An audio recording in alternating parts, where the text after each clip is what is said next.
আজ সোমবার 6ই পৌষ 2025 সালের 22শে ডিসেম্বর, মেষ রাশি, মেষ লগ্ন, এরিস সাইনের জাতক জাতিকাদের আজকের দিনটি কিন্তু এক কথায় অভূতপূর্ব, অতুলনীয় অতিবাহিত হতে পারে।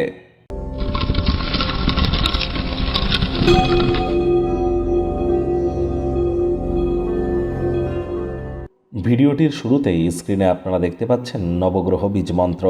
পারলে 9টি গ্রহকেই শান্ত রাখবার জন্য এই নবগ্রহ বীজমন্ত্র প্রতিদিন আপনারা 108 বার করে জপ করুন। একবার মুখস্থ হয়ে গেলে মাত্র 10 থেকে 15 মিনিট লাগে। এটি মনুষ্য জাতের সৃষ্টি নয়, স্বয়ং ব্রহ্মদেবের সৃষ্টি, যা কখনো অনর্থ হতে পারে না। ভুলভাল উচ্চারণ করলেও কোনো নেগেটিভ ইম্প্যাক্ট কিন্তু পড়ে না। একই সাথে 9টি গ্রহকে আপনি শান্ত রাখতে পাচ্ছেন। এর থেকে বেটার কি কিছু আর হতে পারে? কখনো না। আর আমি আবারও বলছি, যারা দীক্ষা নেননি ইমিডিয়েট দীক্ষা নিন।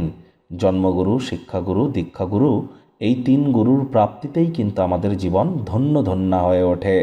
আর মাথায় রাখবেন, গুরুগ্রহ বৃহস্পতি কিন্তু অতিচারী হয়েছে, বর্তমানে বক্রী আছে। আবার 2026-এ তিনি উচ্চস্থ হবেন। একটানা 7.5 বছরের জন্য অতিচারী হয়েছেন। যারা দীক্ষা নেননি, আগত বছর 2026 সালের আগেই যদি আপনারা দীক্ষা গ্রহণ করতে পারেন, আগত বছরটি আপনাদেরকে মহিমান্বিত করবে। ভাগ্য মিটার আজ আপনাদের বলছে 9/10 ভাগ্য আপনাদের অনুকূলেই থাকবে। দুর্দান্ত একটি দিন আজ আপনাদের জন্য অপেক্ষা করছে। সামনে থাকা সময় সুযোগে সদ্ব্যবহার করতে যেন ভুলবেন না, কারণ এমন দিন কিন্তু জীবনে বারবার আসে না। যারা নিছকই জীবনকে পূর্ণ মাত্রায় উপভোগ করবার জন্য, আয়েশ, আমোদ, প্রমোদ, বিনোদনের জন্য দিনটি শুরু করতে চলেছেন, দিনটি কিন্তু তাদের ঠিক তেমনই অতিবাহিত হবে। অর্থগত ব্যাপারে আয় ইনকাম বাড়বে। নতুন উদ্যোগ পরিকল্পনার পাশাপাশি নতুন নির্মাণ কার্যের শুরুয়াত আজ করা যেতেই পারে। পিতা বা পিতৃতুল্যর ব্যক্তিবর্গের পরামর্শ আজ আপনাদের ক্ষেত্রে উপকারী হতে চলেছে। চাকরিজীবীদের অফিসের পরিবেশ এক প্রকার বেশ। বস কলিগদের সাথে ভাব ভালোবাসা বৃদ্ধি পাবে। কর্মে গতি অনুভব করবেন। নিজের মেধা, দক্ষতা, ট্যালেন্টের দৌলতে প্রশংসার পাত্রপাত্রীও আপনারা কিন্তু হতেই পারেন। আপনার প্রফেশনাল পাওয়ারকে আজ ইউটিলাইজ করে পেশাগত সম্ভাবনাকে বৃদ্ধি করুন। কর্মক্ষেত্রে অফুরন্ত সাফল্য লাভ করতে পারেন। নিজেকে একটি নিয়ন্ত্রণকারী অবস্থানে এনে সকল ট্যালেন্টকে একান্তভাবে নিমজ্জিত করুন। সময় এবং উদ্যম অন্যকে সাহায্য করতে উৎসর্গকৃত করতে চাইলে করুন, তবে এমন কোনো ব্যাপারে জড়িয়ে পড়বেন না যেখানে আপনি আগে থেকে যুক্ত নন। রাজনীতিবিদরা জনসংযোগ বৃদ্ধি করুন, পপুলারিটি বাড়বে।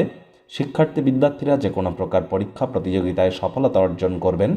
উচ্চশিক্ষার জন্য যারা বিদেশ যাত্রার কথা ভাবছিলেন, ভাগ্যদেবীও আপনাদের পক্ষেই আছেন। সন্তান সন্ততি থেকে থাকলে তারাও তাদের কৃতিত্বের দ্বারা আপনাদেরকে গর্বিত অনুভব করাবে। হাউস ওয়াইফদের জন্যও দিনটি এক প্রকার বেশ। প্রেমিক প্রেমিকা, স্বামী স্ত্রী উভয়ের ক্ষেত্রেই বলবো, দিনটিকে যতটা সম্ভব রোম্যান্টিক করে তোলা যায় সেই প্রচেষ্টাই আপনাদের জারি রাখা উচিত। অবিবাহিতদের বিবাহের যোগ পরিলক্ষিত হচ্ছে। যারা প্রেমে পড়েননি তাদের জীবনে স্বপ্নের নারী বা পুরুষের আগমন আজ কিন্তু হতেই পারে। একটু প্রচেষ্টা আপনাদেরকেও করতে হবে। শত্রুপক্ষ, বিরোধী পক্ষ আজ খুব একটি শক্তিশালী থাকছে না। পরিবার, পরিজন, নিকটে স্থানীয় ব্যক্তিবর্গ, বন্ধু স্বজন সকলের সাথেই ভাব ভালোবাসা বাড়বে। পরিবারের প্রতি সকল প্রকার দায়িত্ব সঠিক সময়ের মধ্যে সুনিপুণভাবে পালন করতে সক্ষম হবেন। সামাজিক কোনো অনুষ্ঠানে অংশগ্রহণ করলে প্রভাবশালী ব্যক্তিবর্গদের ঘনিষ্ঠ সান্নিধ্যে আসার সুযোগ আপনারা প্রাপ্তি করবেন।